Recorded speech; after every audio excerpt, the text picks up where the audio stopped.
friends with benefits for women is the same thing as being for men.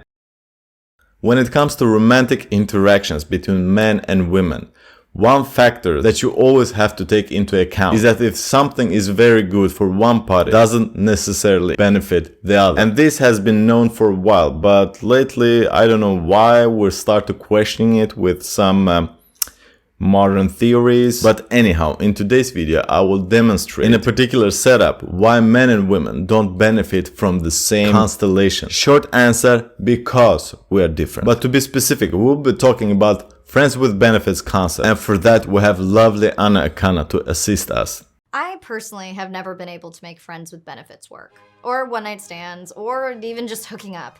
Because even though I signed the social contract, my emotions get in the way every time. Your Honor, if you look here at Exhibit 123A, you see here a signature by Miss Anna Akana attesting to the fact that she's willing to participate in a purely sexual relationship with my client.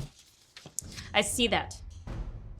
Miss Akana, in this contract it says you consented to not catch feelings for the duration of this term. Is that correct? Well, the thing with feelings is that they come and go as they please. It's not up to you to decide whether you will withhold your true feelings or you will get along just to don't upset your partner. In case of catching feelings towards your friends with benefits, the change of heart comes from selfish reasons. You don't want to feel used, you want to possess your partner, and you want to establish a kind of structure where you will feel emotionally safe. And let me tell you, which I've mentioned several times before, friends with benefits for women is the same thing as being friend-zoned for men. As I've been harping on it many times before, men and women have different sexual strategies in order to solve our sexual imperative, which is procreation. But because we are built differently, we seek out different characteristics in partners. Generally speaking, women seek for security, safety, so that she can be sure of survival of her genetic legacy. And that security has different criteria. She has to fulfill this and that, be a provider, be a protector, and all those personality traits that we have heard before. But for us men, if she's good looking,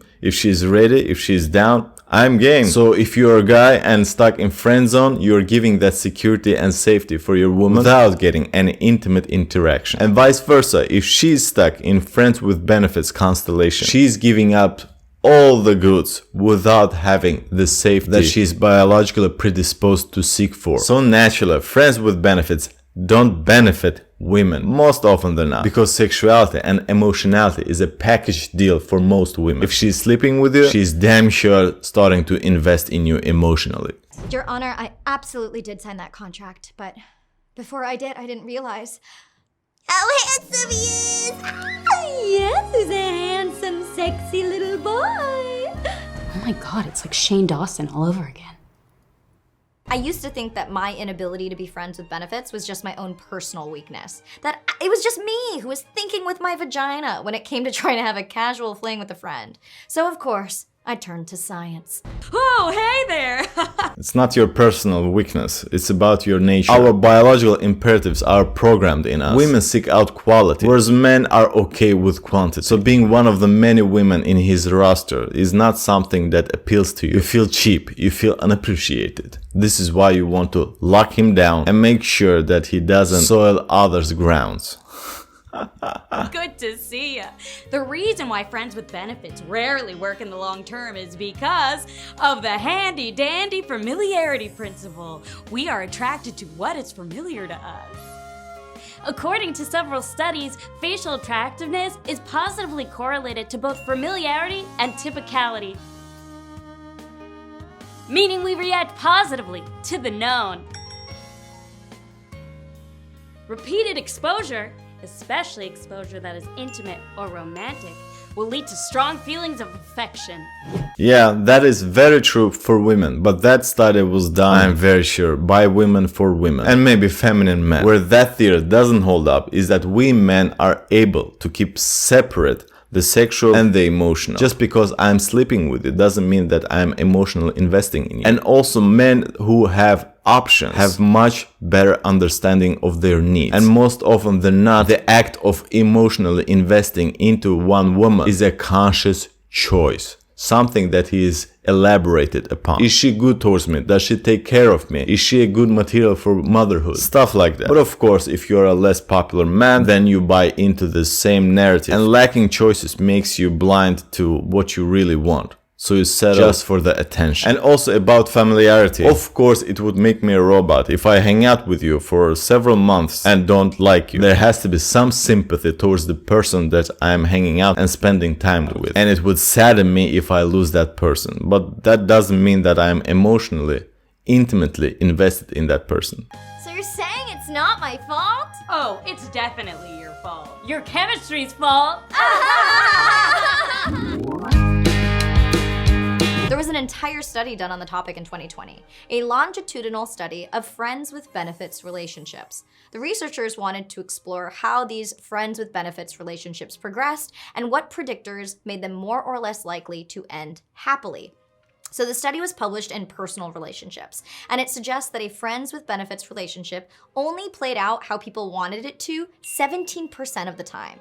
The research also showed that these relationships carry high levels of uncertainty, and they tend to be less emotionally and sexually satisfying than traditional romantic relationships. This thing presupposes that just because I'm slipping around with different women makes it very meaningless because I don't have any bond, any connection with those women. Which is bullshit. That's exactly how it works for women. For us, as I said before, it's all about quantity. And quality, of course, but I mean, we're wired differently. This is why we can ejaculate every other hour if we would like to. We don't have to invest emotions in order to procreate. Whereas women take much larger responsibility for 9 months to carry out a baby. And keep in mind, I have excluded the time that is needed to raise that baby.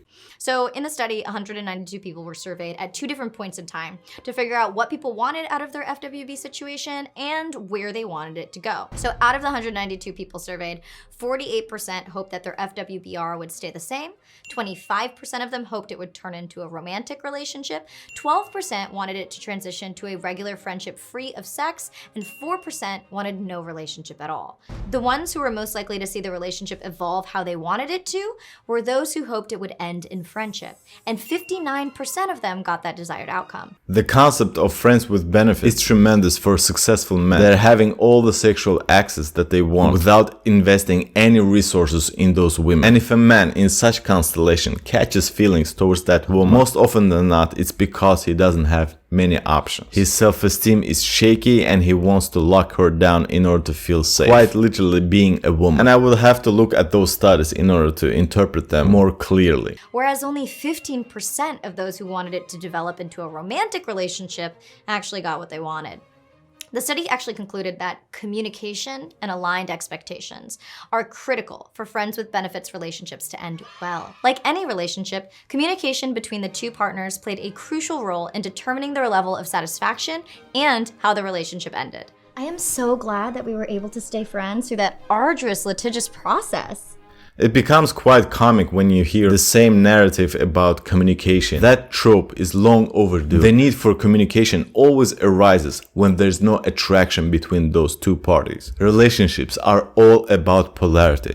Emotional woman and stoic man. If she needs you to do the dishes, to clean the kitchen, to take care of the laundry in order to become aroused, then there's no attraction from her side. And the sex you will get will be a pity fuck. Words don't resolve your feelings. Actions do. This kind of similar topics always end up in a trash can because they miss out on a huge fact that men and women are different.